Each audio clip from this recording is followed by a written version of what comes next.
The bride who stepped off was shaven-headed and would not say what happened. The stage came in at 2:15, and I wasn't even supposed to be there.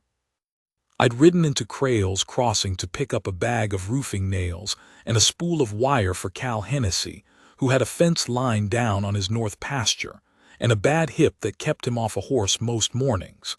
That was my whole reason for being in that town on that afternoon. Nails and wire.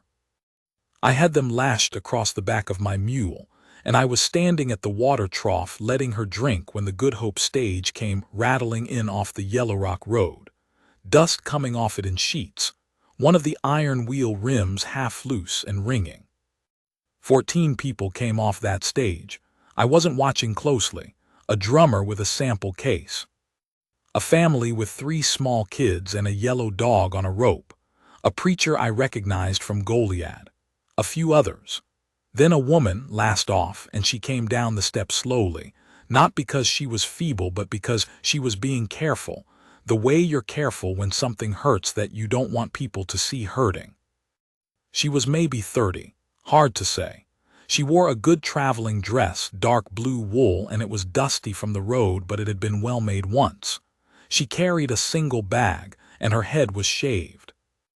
Not recently. 6, 8 weeks maybe. The hair was coming back in fine and close like dark velvet on a boot, but it wasn't her choice. That much was plain from how she held herself. She wasn't embarrassed about it, not in the way of vanity. She was braced against something. Against whatever people would say or think. She stood there on the step of the stage, the last one off, and she looked at the street of Crail's Crossing like she was doing a calculation. Marta Grieve, she ran the dry goods, was the first to say something. She said it to the woman standing next to her and said it quietly, but sound carries in a quiet street, and what she said was not kind. The woman with the shaved head heard it. I could tell by the small movement of her jaw, but she didn't look at Marta Grieve. She stepped down onto the street and stood straight, and she said to no one in particular, "I'm looking for a Mr. Amos Patchen." Amos Patchen, Lord. He was already there, of course. He'd been waiting under the awning of the feed store, and he came forward now in his good vest, smiling the way he smiled at everything, like nothing in the world could touch him because nothing ever had. Amos Patchen was 38 years old and had money from his father's land grant, and had sent for a mail-order bride because the women in Crail's Crossing had already figured him out. He was not a cruel man, exactly. He was a careless one, which in my experience is worse. He stopped when he got a good look at her head. The smile didn't leave his face, but it went somewhere else. "Well," he said. She didn't say anything. "That's quite a—" he gestured at his own head. "Yes," she said. "You want to tell me what happened?" "No." He looked at her a while. The whole street was watching, which everyone in that town always was when there was something worth watching. Amos Patchen looked at the street, then back at her, then at the bag in her hand. "I don't think this is going to work out," he said. It was that easy for him, that quick. She'd come from somewhere, I didn't know where yet. I'd find out it was Illinois, a town outside Springfield, a family that had put her on that stage after whatever had happened to her. And he looked at her head for 30 seconds and said, "I don't think this is going to work out." She didn't collapse. She didn't cry.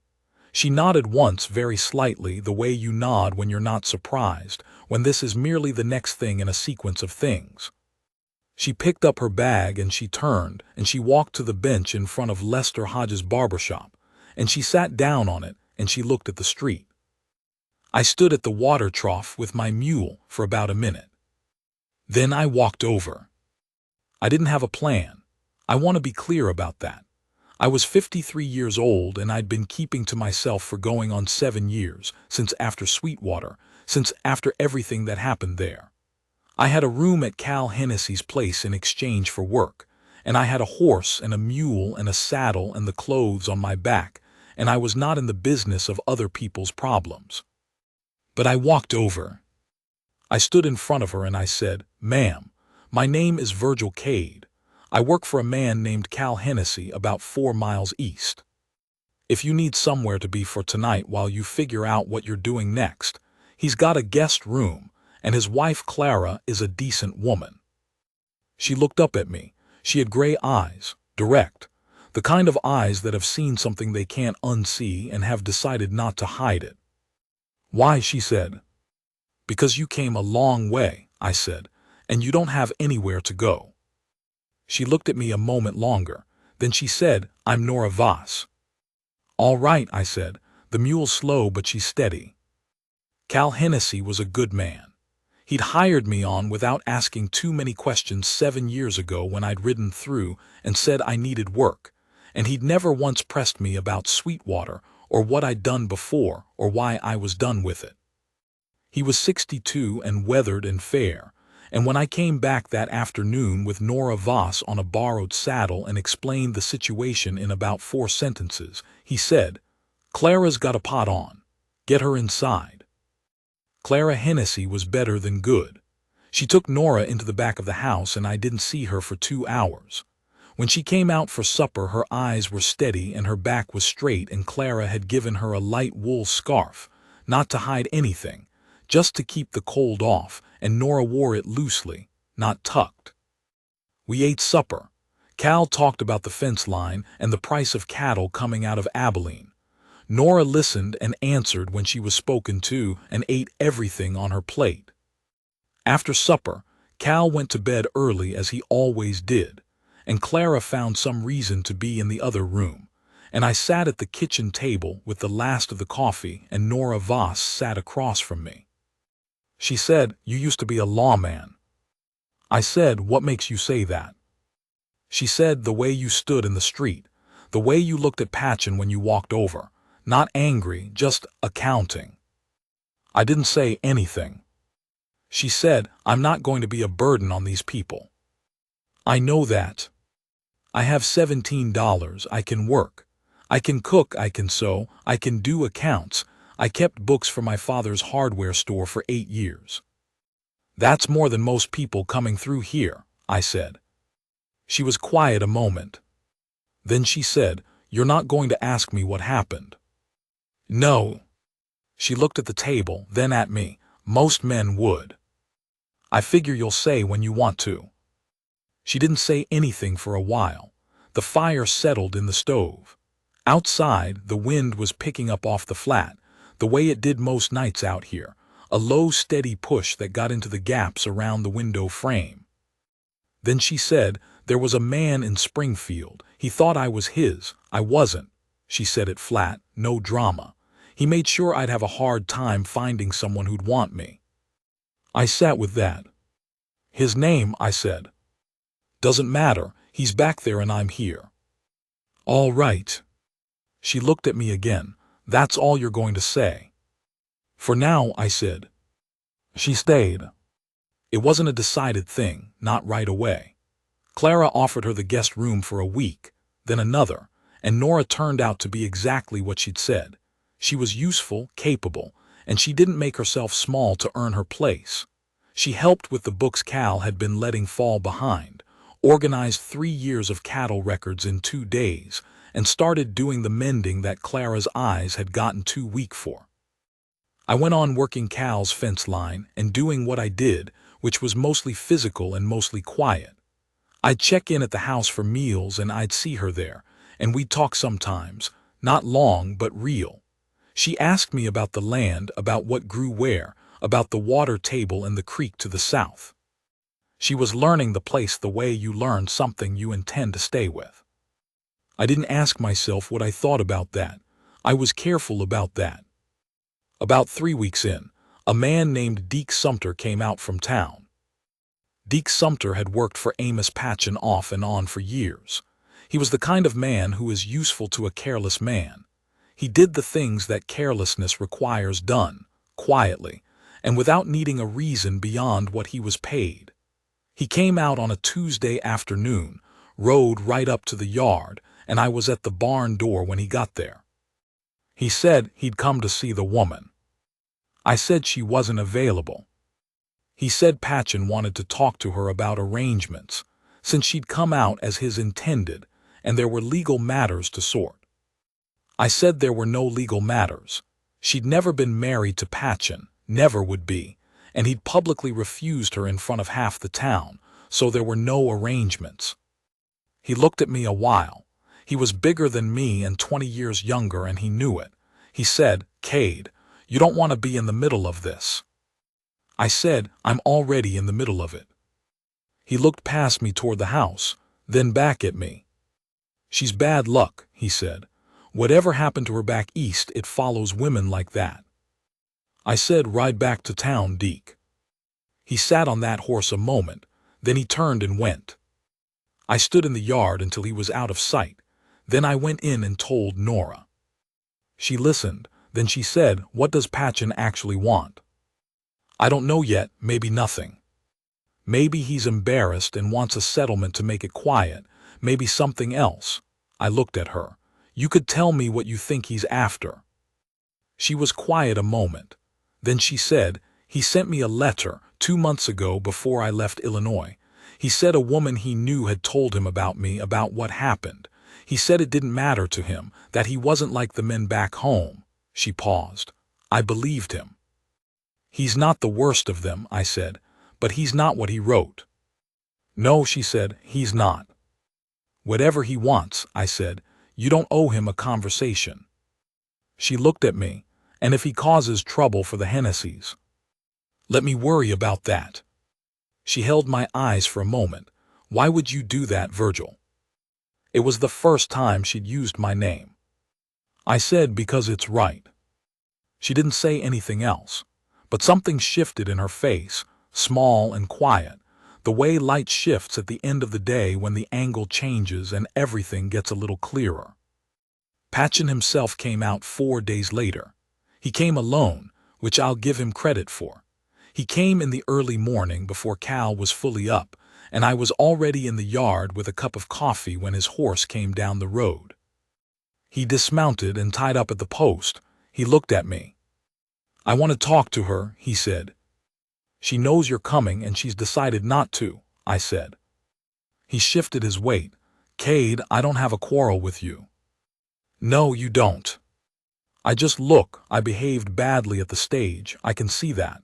He put his hands in his pockets. He was a man not used to being wrong, which made being wrong harder for him. "I want to make it right." "How?" He hesitated. "I don't know, money maybe. She came a long way. That was her money that paid her passage." "What did you pay for the advertisement and the correspondence?" He named a figure. "I'll send it back to you," I said. He blinked. "You? Unless you'd rather I didn't." He stared at me. "What's she to you?" "A woman that needed a decent place to land," I said. "She landed here." He was quiet a while. He looked at the house, then at me. "You know what happened to her back east?" "Some of it." "And you don't care?" "I care that it happened," I said. "I don't care what people think it means about her." He chewed on that. Then he said quietly, "She's a good woman. I could tell that in 30 seconds. He stopped. "You were embarrassed," I said. He flushed, a small flush, but it was there. He was honest enough for that. "Whatever I owe her," he said, "I'll pay it. Send it to Cal Hennessy in care of the ranch. He'll see she gets it." He nodded slowly. He untied his horse and he mounted. He looked at me once more from the saddle. "You know the whole town's talking," he said. "I expect they are," I said. He rode out. I stood there with my cold coffee. After a while, Nora came out onto the porch. She must have been watching from the window. She stood in the door frame with her arms crossed against the morning cold, and she said, "What did you tell him?" "To send what he owes you to Cal." "You didn't have to do that." "I know." She was quiet. Then she said, "You sent him away without raising your voice." "Raising my voice doesn't usually do much." She looked at me for a moment with those gray eyes. "I'm not used to men who know that," she said. The money came.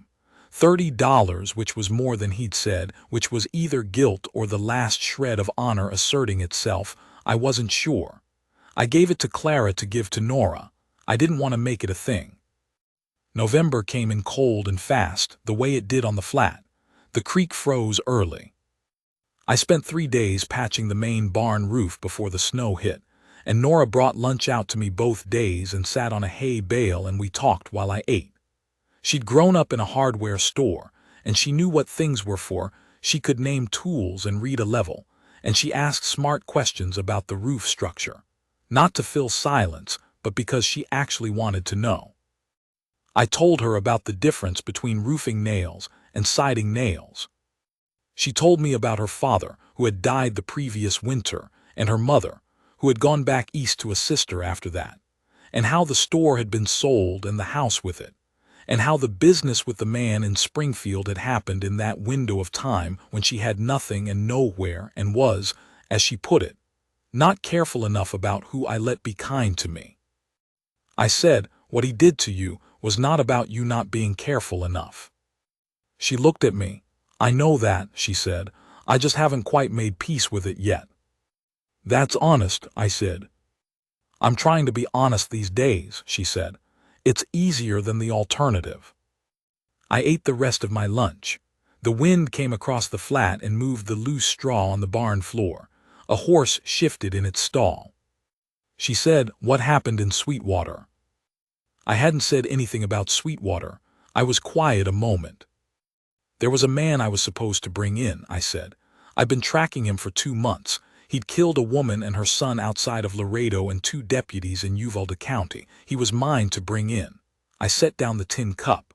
When I found him, he had a boy with him, 11, 12 years old. His nephew turned out. The boy didn't know what his uncle had done. He was just there. I looked at the barn wall. I had to take him in anyway. The boy had to watch. The man was hanged in Sweetwater 2 weeks later, and the boy was there for that too, because there was no one else to take him, and the town marshal didn't think it worth his time to keep the boy away. I was quiet. I quit the next morning. Nora didn't say anything for a while. Then she said, you've been keeping that a long time. I don't know what else to do with it, I said. Nothing, she said. There's nothing to do with it. You did your job and something ugly was attached to it and you've been carrying that. But the ugly was already there before you arrived. You didn't put it there. I looked at her. You know that, she said. You just need someone to say it. It was so plain. She said it so plain, without any softness or ceremony, just the fact of it, the way you'd tell someone what time it was. And something I'd been holding for 7 years shifted. Not disappeared, just moved to somewhere I could bear to have it. I said, you're a lot, Nora Voss. She said, so I've been told, and she picked up the lunch pail and walked back to the house.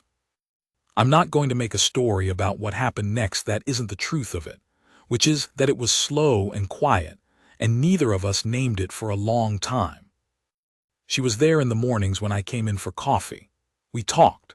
We argued once about whether a certain fence line should be moved, and I was wrong and she was right, and she was decent enough not to say so more than once.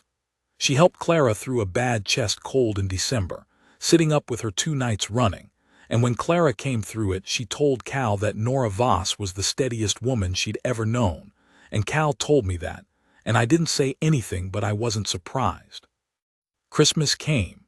Cal got a bottle of decent bourbon from a man he'd sold cattle to, and we had a real supper, the 4 of us, and after supper Cal played his fiddle badly and Clara sang along and Nora laughed at something he played, a real laugh, unguarded, and I sat across the table and watched her and thought, there it is.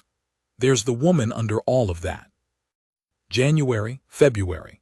The snow stayed hard on the flat and we were mostly at the ranch, which suited me fine. In February, a letter came for Nora from Springfield. She read it at the kitchen table and she didn't say anything for a while, and then she put it down and said, the man is gone. He left town. His family moved him somewhere, Texas, the letter says. Apparently he did the same thing to another woman, and that woman's brother found out. She was quiet. I don't know how I feel about that. Probably more than one way, I said. Yes, she said, probably more than one way. She left the letter on the table. Later I saw her burn it in the stove, not angrily, just done with it. Finished. March, the snow broke. The creek thawed and ran high and cold and brown with the melt, and the flat turned to mud for 2 weeks and then to pale green, the first grass coming up thin and bright. I repaired the south fence line. Cal's hip was worse this year and he stayed off the horse most days, and I took on more, which was fine. I knew the land by now. I knew where the ground was soft and where it was solid, which posts would hold and which needed to be reseeded, where the best water was. One morning I came back from the south fence around noon and Nora was in the yard. She had a bucket and she was washing out some things, her sleeves rolled up, and she had no scarf on, hadn't worn one for a while.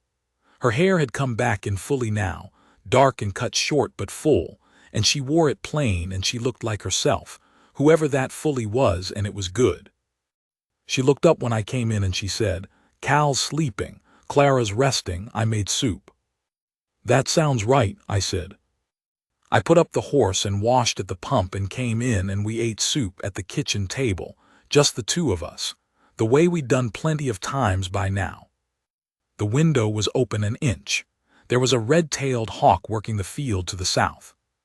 She said, "I've been thinking about staying." I said, "What's stopping you?" She said, "I don't know yet if it's what I want or just what's easy." I said, "Seems to me you don't do much that's just easy." She was quiet a moment, then she said, "What do you want, Virgil?" It was the question I'd been not asking myself for months. I ate a spoonful of soup. I thought about how to say something true without it being too much. I said I haven't wanted things for a long time, didn't seem worth the trouble. I looked at her. I might be changing my mind about that. She looked back at me, steady, direct. "I'm not easy to be around," she said. "I'm stubborn and I have opinions, and I don't make myself small." "I know that," I said. "I've been around you for 6 months. And I haven't left," I said. "Have I?" She was quiet. Then one corner of her mouth moved. Not quite a smile, but the beginning of one. "No," she said, "you haven't. There's a thing that happens in spring out here. Around the time the grass comes in and the air is cold in the morning but warm by afternoon, where the light is different from any other season. It's a clear light, not the flat white of winter or the thick golden heavy of late summer, but something cleaner and newer, like the world has been rinsed. I remember that light on a particular afternoon in late April. I was working the north fence and Nora had come out with water and she stayed to help, which she did sometimes, not because I needed it, just because she liked to be useful and she liked the work. We worked a stretch of about 200 yards, her holding the wire taut while I drove the staples, and we didn't talk much, just worked, the way you work with someone you trust. Toward the end of the afternoon I was putting the last staple in the last post and I said, "I've got enough saved to build something. Not big, a room and a kitchen and a porch." She held the wire without speaking. "On the east section," I said. "Cal's offered me the deed to 20 acres out there. Said he'd rather I have it than sell it to some stranger when he and Clara are gone." I drove the staple and pulled the hammer back and straightened up. She was looking at me. The light was coming from the west and it caught the side of her face and her hair and the set of her jaw, which I had come to know the way I knew my own hands, what it meant when it was tight, what it meant when it was easy, and right now it was easy, and her eyes were that clear gray, and she was looking at me the way she looked at things she'd already decided. She said, "Is that a question?" I said, "Yes." She said, "Then yes." That's all. She said it plain as she said everything. Yes. I stood there with the hammer in my hand and the wire running to the post and the afternoon light on her face, and I thought, all right, all right. This is what was at the end of it. Not what I had when I was young, not the star and the fast horse and the idea of myself I used to carry. Something quieter, something that cost something to get to from both sides, something real. She stepped toward me and she put one hand on the side of my face, a flat palm, the way you touch something you intend to keep. She looked at me, straight at me, no hesitation, no softness to cushion it, just a woman looking at a man she'd chosen with her whole clear eyes. Then she dropped her hand and picked up the water bucket and said, "We should get back before it's dark," and she started walking. I stood there one more second. Then I followed her home. We built the house in summer. Cal helped design it, Clara had opinions about the kitchen that were mostly right, and 2 men from town came out and helped with the frame for 3 days in exchange for meals and a fair wage. It wasn't much, but it was solid. Nora checked the level herself and made me replumb one wall that was 3 degrees off, which I would not have caught or would have let go, and she was right not to let it go. The porch faced east, which was her idea to catch the morning light.